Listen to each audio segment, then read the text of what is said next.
video. For this one I'm going to be talking about infographics and their affordances and constraints. Now, I found an overwhelming amount of information on infographics.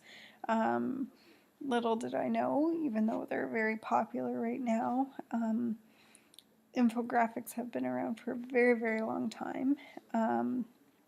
As you can probably imagine, in terms of our posters, that kind of thing, those are all infographics as well. I also wasn't sure when there was new programs and stuff available in order to create your own infographics rather than actually going to an actual publisher, and they have been around for a little while as well, not too long, but I found that very interesting because just recently has infographics become very popular in terms of being shared with the general public. Lately I'm seeing infographics everywhere, so especially on sites like Pinterest and things like that.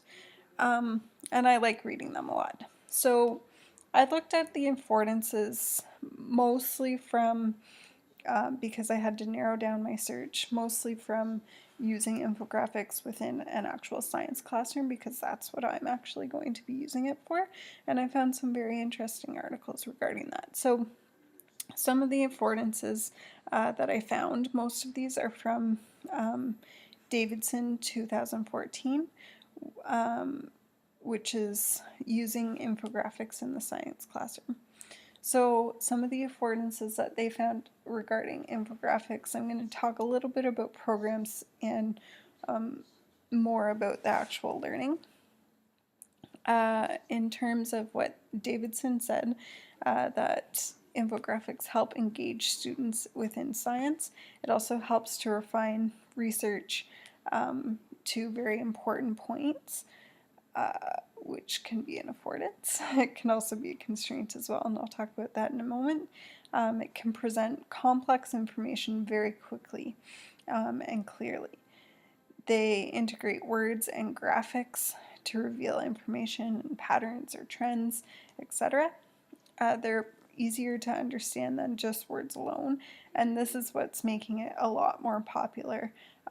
People are steering away from reading journal articles and texts and papers and stuff like that, so infographics makes this information more appealing to the general public. They can be very beautiful and very engaging.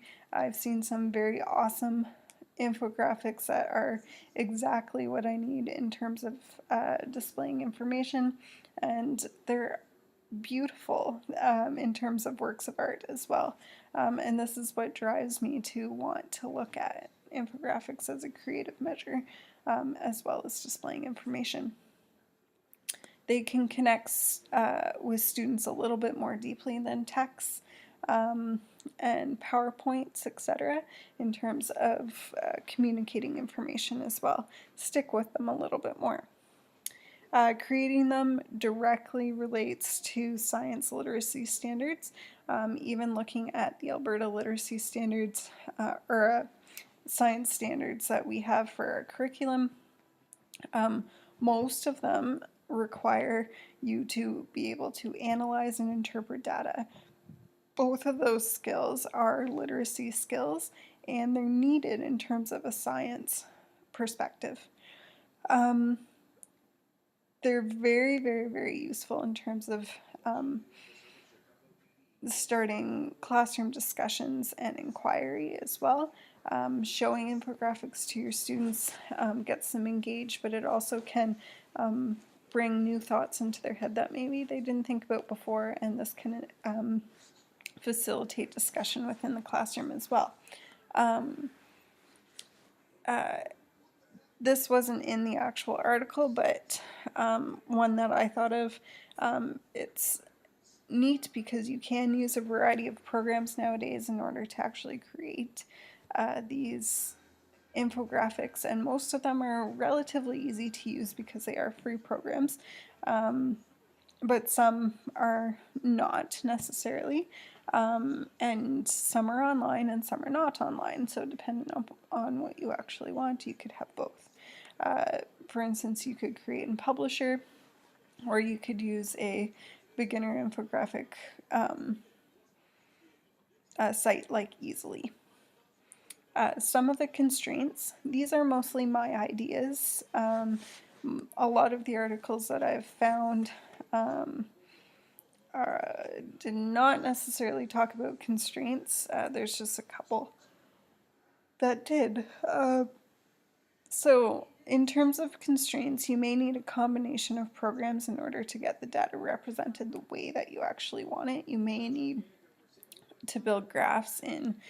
There's this really cool program called Chart Chooser from Juice Labs, and maybe you use those charts that you produce, which are really awesome visualizations, and you use them in Easily. There's a wide range. They can be very time consuming to actually make. It requires a lot of planning in terms of design. Most programs limit what you can use for free versus what you have to pay for. It requires a lot of detailed research and references, but they need to be scaled down into their simplest form. And this can be overwhelming if you include too much text. So you need to think of ways to visually represent your information if that is the case. And your research needs to be valid and detailed as well. And although that's not necessarily a constraint, it makes it more difficult in order to want to create an infographic. And that leads me to my next point, is that a lot of the infographics that I see, yes, they represent data, but they don't necessarily say where the data is from. And that's really frustrating in terms of wanting to use it as a valid reference, etc., in people's work, or even showing it to my students. I want to tell them to use referenced material, material that is valid, etc. So if I present something to them that's not valid, I don't think that's a very good thing. So those are some of the affordances and constraints that I can find.